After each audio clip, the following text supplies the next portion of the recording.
Welcome to Surgeon Syndicate. If you're paying attention, you know that you only make money when you work. It might be great money, but it's dependent on you. The information on this podcast will help you solve that. We interview experts and provide analysis into financial freedom through commercial real estate. Why? To help physicians like you thrive. Let's dive in. Welcome to Surgeon Syndicate. This is your host, Dr. Michael McManus, and we are back today with the second half of our discussion with Zach Oehlman. Zach, welcome back to the show.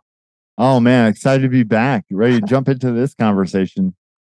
If you missed the first conversation with Zach, it's very much worth going back and listening to. Maybe just if you have this downloaded, go back and download the first one first and go through it. Because I know sometimes when I'm listening to podcasts, I find one I like and I listen to them backwards. And sometimes things get out of order that way. But the first half will definitely lead into the second half. So we've been talking about coaching and how it can help high performers succeed more. And from my experience, when I started working with a coach, I didn't know many doctors or really even any doctors who worked with a coach. And the doctors I know now who work with a coach all came through the coaching world that I got to know them, rather than the other way around. And we were talking a lot about the benefits of a coach. And I think one of the ones, one of the best explanations I ever heard was, did Peyton Manning have a coach? Yes. Absolutely. It's hard. That was the one that was hard for me to argue with. Did Michael Jordan have a coach? Okay. All right. There's a pretty good argument. So Zach, when we're talking about coaching and the benefits, but if somebody says, okay, maybe my life isn't perfect. My life's great and I want to take it to the next level and I don't know where to go and I'm going to look at a coach. What are the things in trying to find a coach that's right for you or just the whole process? Like somebody had a checklist. All right, here's the things I'm going to do to go find a coach. This is a conversation I have with just all the time because I see in the coaching world, there's these high ticket programs. 20, 30, 40, 50, $100,000+. And, they're in it to sell and make money. And what I see a lot of times is people get sold that shouldn't be sold. And so I'm a big on mental frameworks. And so what I do is I tell people, first off, you have to understand where you're going. What are you doing? Right. I'm so big on that. And then what I say is start off with free, go out into YouTube, go out into Google, understand the mechanics, the pieces, the vocabulary, so you can become fluent in the conversation. And you may not even like it. Like a lot of people I talk with that want to become real estate investors, they want to, specifically the people that want to do it more actively, like the wholesaling and the fix and flip. I go, here, go watch some of this free stuff I made to make sure you're like fully committed to this. And so some of them are like, yeah, I get it. Another one was like, oh my gosh, I didn't realize it was that intense. I don't want to do this anymore. And then that way they didn't have to spend all this time and money finding out it wasn't for them. And so I say, start off for free, get an understanding of the industry that you're trying to learn more about, and then go buy some entry level stuff. Typically, it's going to be content, right? It's going to be, okay, this is what this is called. This is why we do this, videos and book type stuff. And then you work your way, make your progression into more of what we call group coaching, where it's coaching on, hey, I read this in the book or I watched this in the video and I don't understand it. Help me understand. Again, we're up a little bit more in price, but my goal is to save people money and not jumping straight into the deep end. And so then if they keep liking it, okay, understand. Now we have a solid foundation. We understand the vocabulary. We understand the principles. We understand the basics. Now I'm going to buy a higher end mastermind for strategy. And then that person is going to tell me which puzzle piece to use when and how, and understand the reasoning, how to build this puzzle together. Very few times do I advocate one-on-one coaching for tactical strategies, meaning such as real estate investing. I run a morning call every morning, been doing it for 8+ years, 40 to 80 people. And we learn so much because we have a variety of full-time, part-time, entry level. And the value in the educational experience is far more than I could ever deliver one-on-one. Now, the people I work one-on-one with, they've sharpened that blade a little bit. And now we're very tactical, very strategy, or maybe it's more personal development, private stuff they don't want, they got going on in their life. They don't want the world to share. And so we work up in that, I call it the mastermind matrix. And that's the training I did on it. And so it helps you understand, ease into it, because here's what I've learned. You need at least two mentors in the world. You need one that has everything you want. They're going to show you the direction. And then you need one that's a step ahead of you to show you the steps. Because the grand vision, the guy that has everything you want, they don't have the time to tell you how to create a podcast and how to, what button to push and what to say. They just say, well, that's the direction. Get going. And then you got somebody in front of you that's a step of, the one step in front of you that's saying, yeah, Zach, push this button, say that, and do this. And this is the mechanical process I learned, right? And so I put those two together, and that's how I've really accomplished what I've accomplished.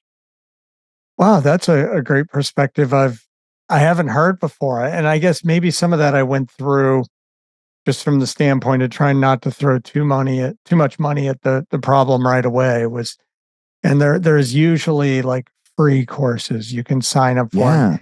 And often the free course comes with a sales pitch, just so people know. It's always an upsell. There's always the next thing. Yeah. And if you go into that knowing it, and if they provide good quality stuff, it's totally worth it. I'm always buying stuff. I'm always buying stuff because what it does is the shortcut. And so specifically with business and real estate, what I'm buying is their process. They went and they understood how to do something. Maybe it's find off-market properties. Maybe it's how to raise money or whatever. And so you could know it theoretically, conceptually, but like, how do you actually find a house? Like, what's the step by step by step by step process? Most people don't know. And so what I do is I buy that step by step process from somebody. I understand it. I go, okay, I don't like that. I'm gonna tweak this, and then I just saved a bunch of trial and error that would have cost me time and money. I just paid $97 for something, or $200 or $1,000. That just shaves off that learning curve.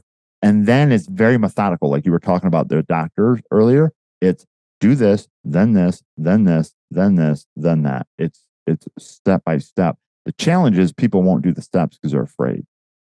Oh, that's interesting. Because and it's a lot like learning a surgery, that you learn the steps and you learn how to do the steps.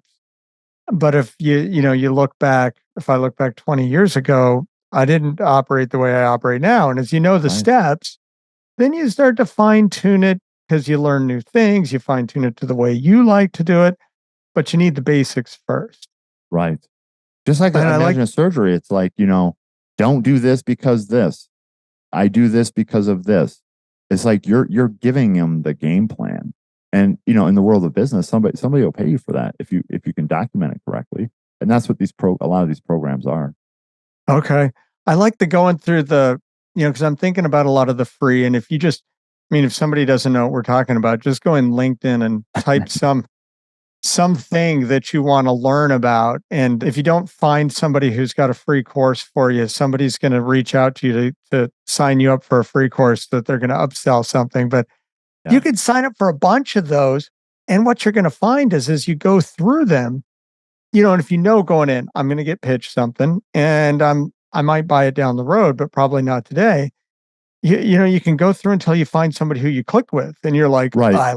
I like the way this person talks. I'm going to pay them. I'm going to buy the $90 course or the $500 course, or maybe it's more. And there's your next step. And you learn those, at least the vocabulary before you start buying the higher dollar. Right. Because, you could start a program for people that wanted to be a surgeon, market to 50 grand. I buy it and I was 8 years premature or whatever. Right. And so that's what I see a lot of times in the world of real estate and business is they buy these big high-end ticket programs prematurely. And so and they typically only last 6 to 12 months. And so when we boil it down to the one-on-one coaches, my one-on-one coaches he doesn't let me get away with anything, absolutely nothing. And I love her that way. And I told her, I said, I got a big vision. I got big goals. Don't ever be afraid to tell me something. Oh man, some days I regret it, but it takes a special individual to just call it like it is. And, like on Friday, I'm gonna tell a little on myself. On Friday, she goes, Zach, you sound like a 12-year-old crying to me right now. And I was like, because I was upset about, I had to let somebody go. I had to remove somebody from one of my businesses. And, those times are always hard for me. And so, and I give her permission to talk to me like that because I want to go fast. I was like, don't sugarcoat it. I've been through a lot of personal development. I can take it. It may take a moment for the sting to wear off, but I get the communication. And that's a special trait, to be coachable, because a lot of the people I actually interview people to work with them as my clients, because I can see things, but if you don't let it in, I can make no difference.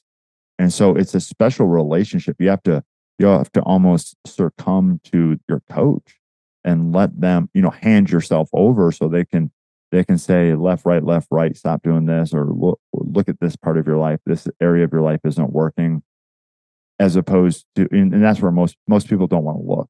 Most people don't want to look on, behind the couch and under the bed where their life doesn't work. And until you can deal with all of those aspects of your life that doesn't work, you're polishing a turd.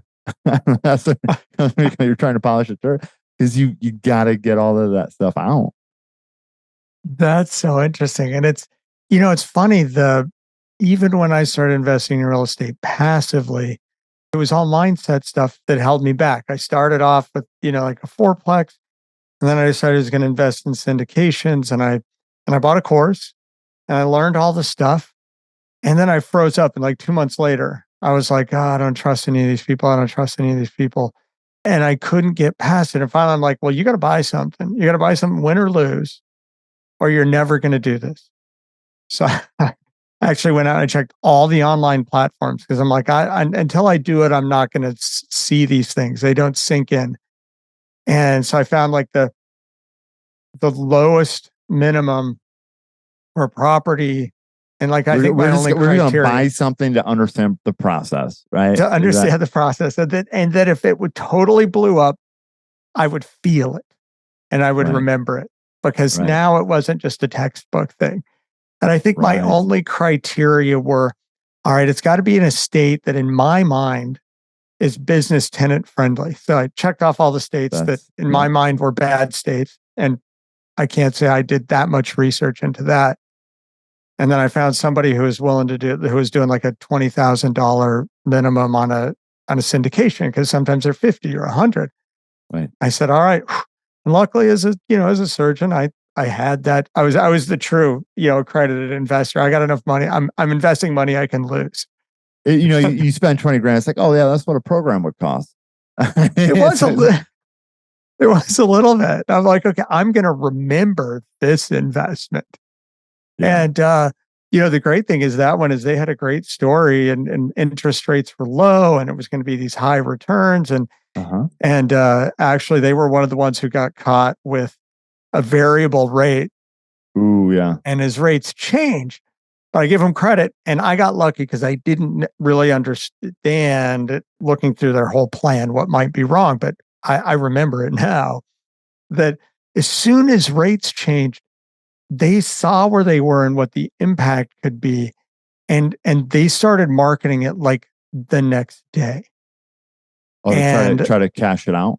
Trying to cash it out. And so it went under contract like 3 times before they finally got it sold. And instead of being a 20% IRR, I think it was 11.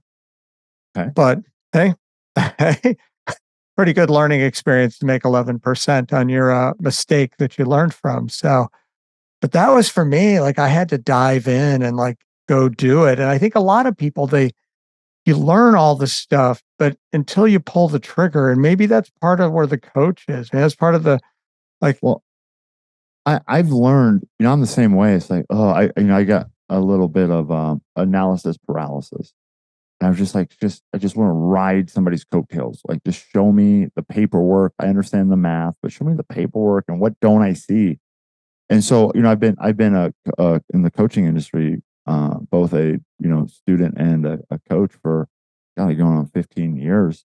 And what I've learned, this is just over the last year, is it's tough to take somebody from nothing to doing it's tough.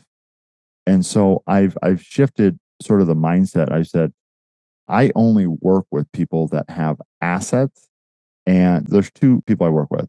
Either you have no money or you have money and income.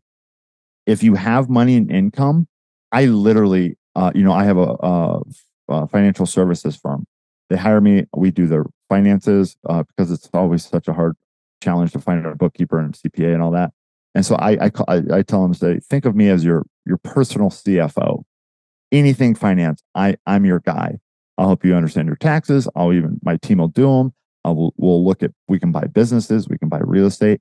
So that way you can focus on what you're great at, which is making money in your craft in your case, doctors. So the doctors would hire me and say, okay, hey, Zach, you're my personal CFO on anything. And then I'm my master there. And they, I'm like, this is a great deal. Here's why it's a great deal.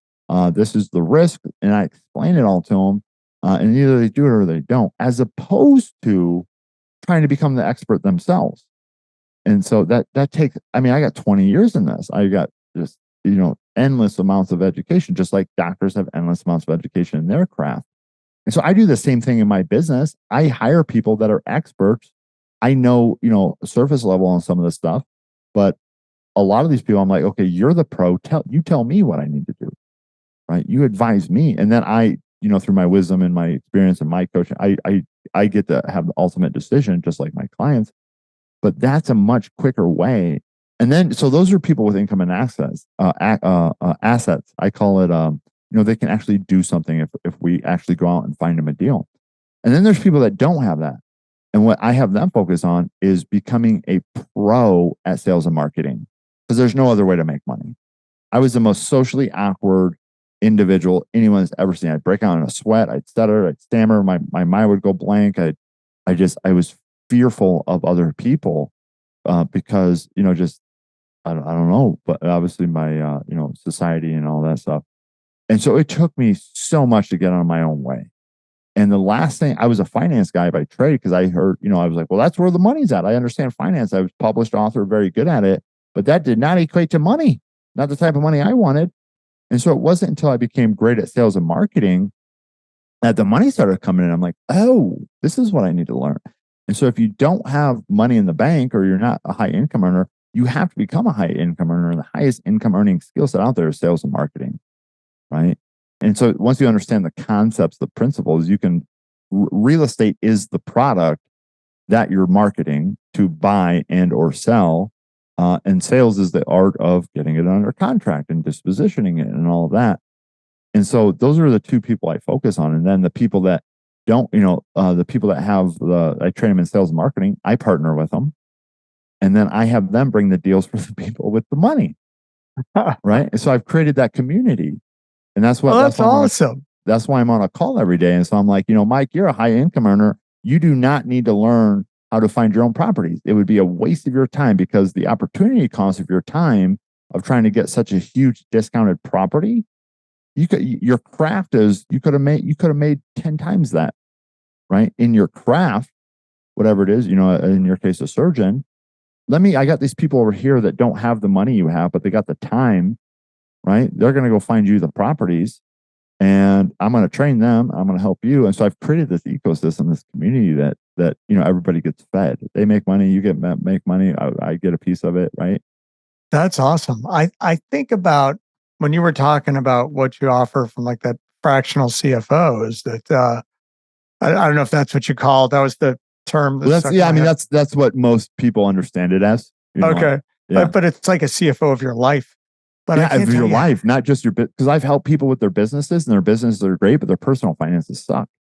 Right. A number of accountants I've had over the years that I'm like, hey, I'm paying a ton in taxes. What can I do more? And they're like, contribute to your 401k. Buy a car. All they had. and you go for anything more. And that's really, I don't know. I don't think most accountants they're not really trained in finance. They're trained in putting the things in the right column, but it's so finding that person as a high income earner, as a surgeon out there, most don't I mean, I felt like I was looking, and now I look back and I'm like, holy cow, that should have been like on a checklist. Like, here's the Right. people you got to put on your team right away. And you get your first job and you ask your partner, your boss, you're like, who's your accountant? They hook you up with somebody down the street. Well, And I just took, the accounting industry is it's tough right now. One of the firms I used to refer people to, they thrown out a business, and they were very well known. And there's I just read an article, 300,000 accounting professionals are leaving the industry. Finance is much different in accounting. For you guys listening, I say finance is the same. Finance is math. 2 + 2 = 4. It's the same everywhere in the world. You can't argue it. It's finance, right? Now, some of it's very theoretical in nature, but tax is, well, what day is it? Who's in charge? And so tax is more of a man-made constraint. And so you always have to be keeping up to date on tax. And that's why we have our own tax team, because I had the same problem. You go to a CPA number one and they don't know everything, right? Obviously none of us do. And so I'm like, okay. And then I go to CPA number two and they say, well, he's not doing this. Let me do this. And then you go to CPA number three and they go, they're not doing this. Let me do this. And next thing you know, it's like, oh my God. And then the bookkeepers, they mess up the books. And I've been through the world of financial services when it comes to bookkeeping and CPA. And I know very few people that are happy with them. The challenge is, what else are you going to do? Got to do it. And so I've taken that on as like a full service. I'm like, I'll help you with your finances, because when I help people with their finances, my biggest challenge is getting up-to-date books, right? So I can help them make those financial decisions. And I just said, I'm tired of waiting. So I started doing the book work. We're starting a tax. We're bringing in our own CPAs. And so it's like, I'm a one-stop shop for everybody. And then you don't have to get sold on things, because a lot of these people, if you go talk to a life insurance person, what do you need? You need life insurance.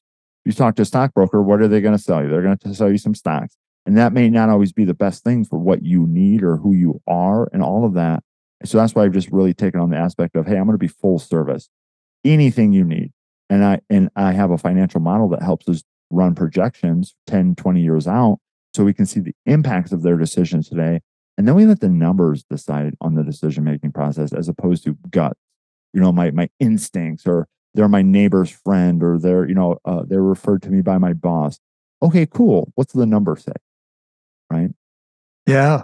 And that's awesome. When you were talking about buying businesses, because this was one that I think is not a pathway that especially a lot of docs have looked at as far as something that's a potential investment.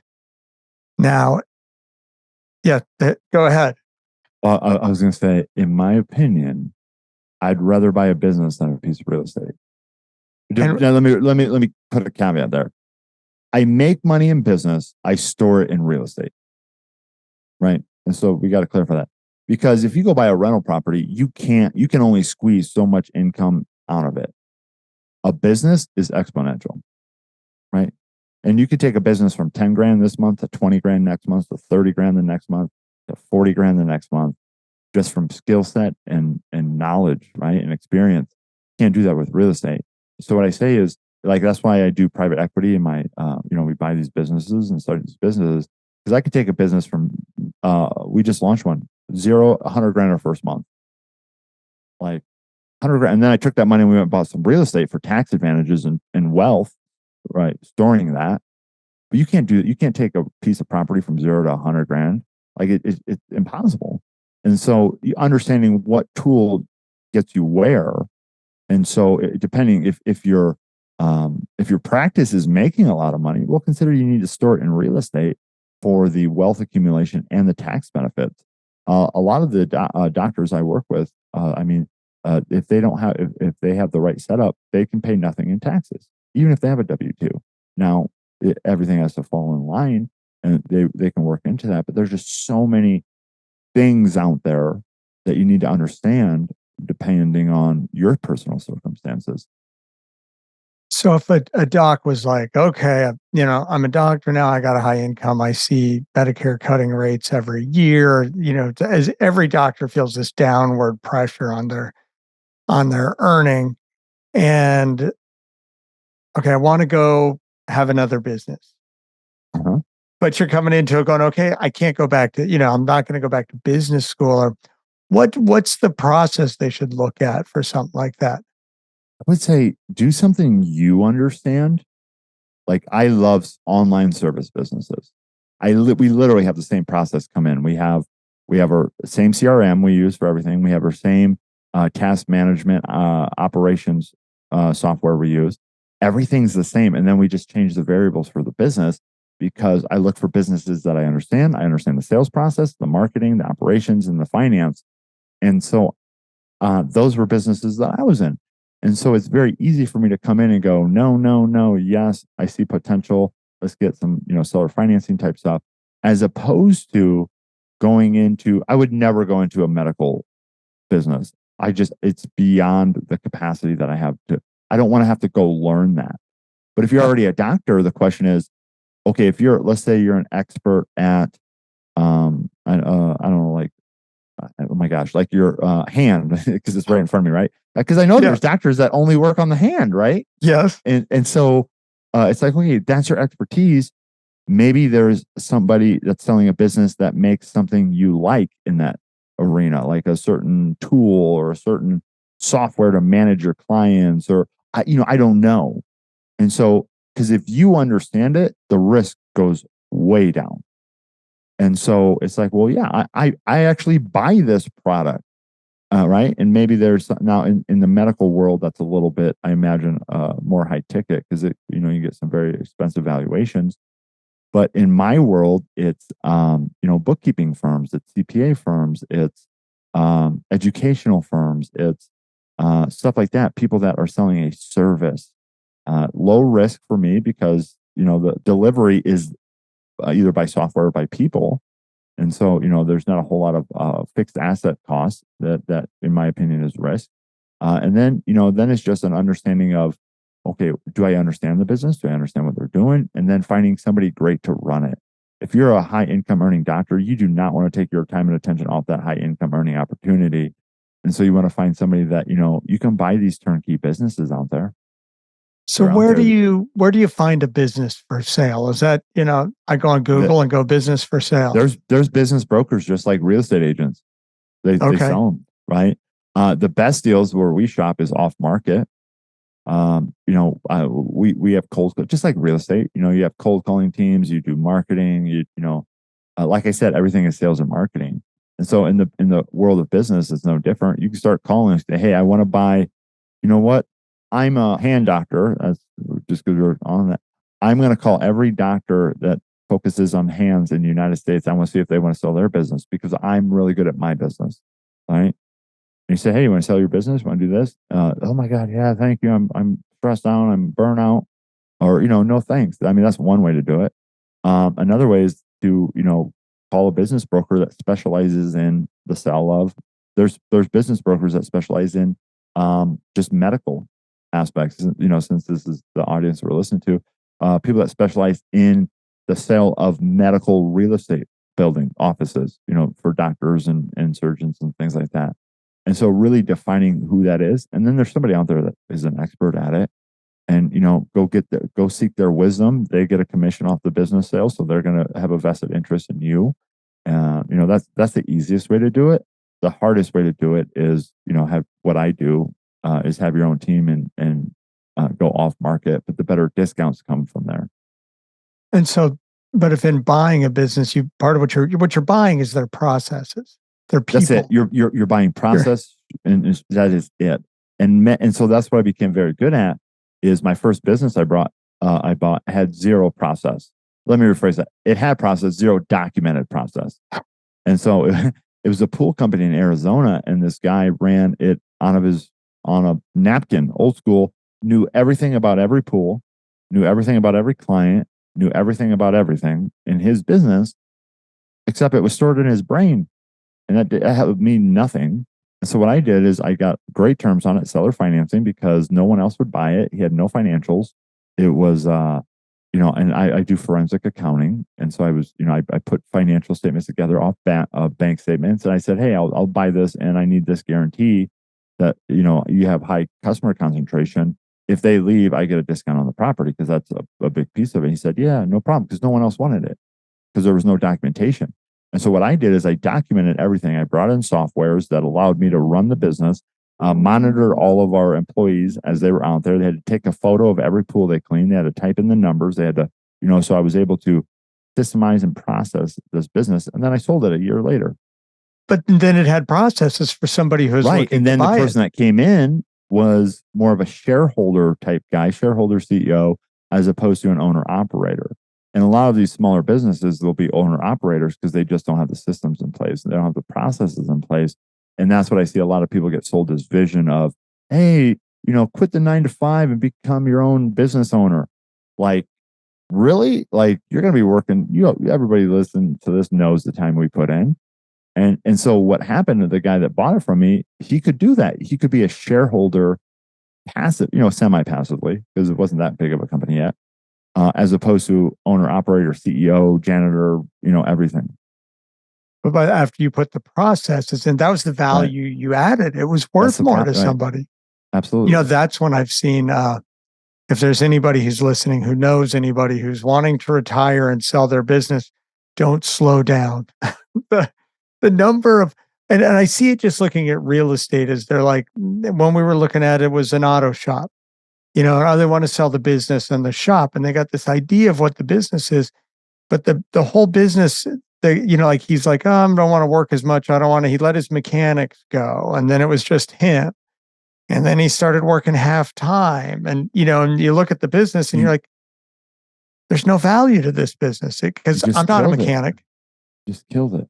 Yeah, and there's no processes. So if anybody knows somebody, if it's your dad, your brother, and they're talking this way, tell them, no.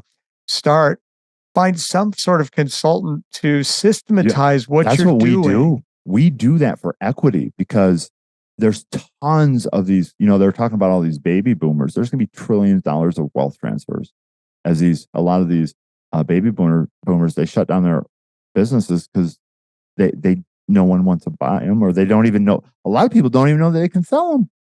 Right. And so, this is my business. I come in, I say, hey, Mike, I love your business. It's an accounting firm. You got a great clientele. I see you're getting tired. You want some time off. Let me come in, put my systems, my processes, my structures, my team in there.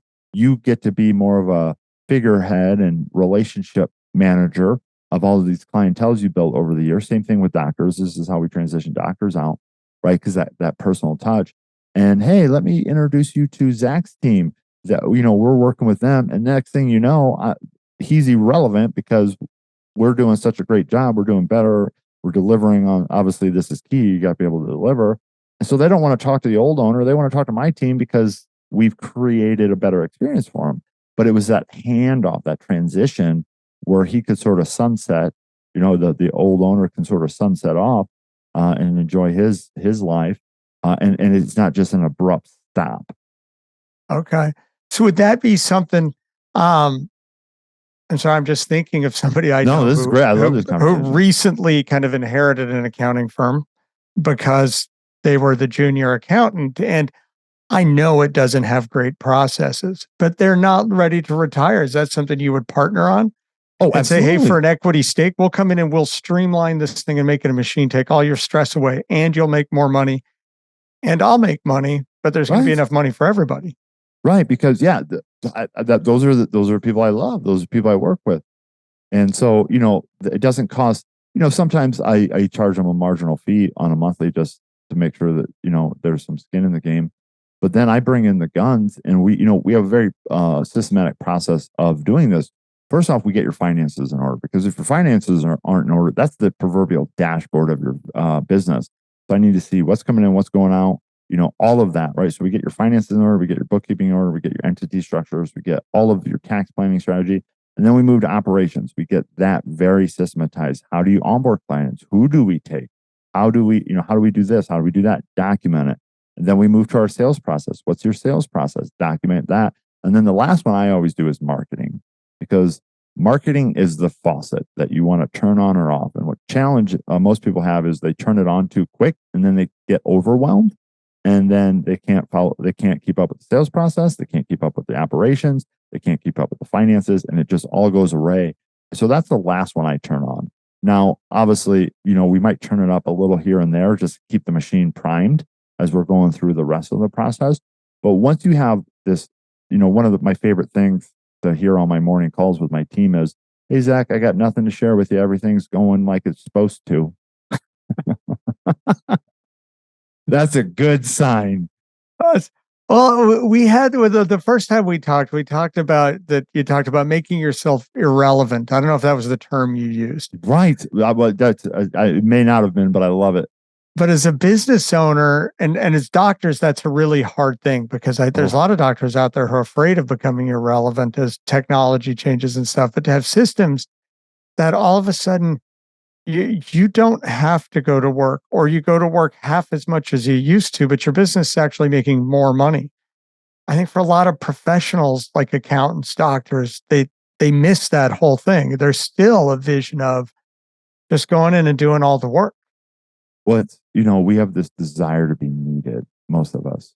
And I have it there. It's something I work with my coach all the time. She goes, "Oh, Zach, you're trying to save people again." Right?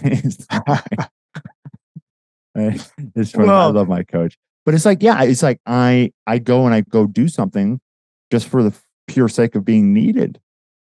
Right? And it's like, well, there's a time and a place for it, but in the world of business, I don't want to be needed.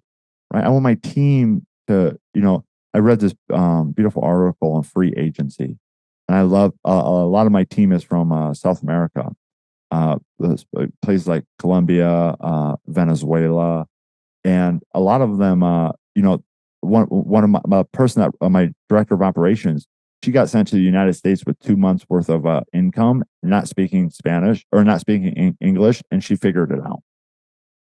Those are the type of people I want to mind. I don't care where you went to school. Can you figure out?